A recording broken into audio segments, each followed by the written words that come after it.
Indus civilisation, जो कि 2500 BCE से भी पहले का समय माना जाता है, यहाँ आर्कियोलॉजिस्ट्स को ब्रिक का बना बोर्ड गेम और टेराकोटा और आइवरी से बनी हुई मोहरें और पासें यानी डाइस मिली हैं। इंडियन एंशिएंट लिटरेचर में भी चौपर जैसी गेम्स का जिक्र है। महाभारत की पूरी कहानी कुछ पासों की वजह से ही पलट जाती है।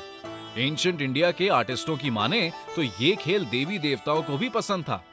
एलोरा की एक मूर्ति में भगवान शिव और पार्वती भी चौपर खेलते हुए नजर आते हैं।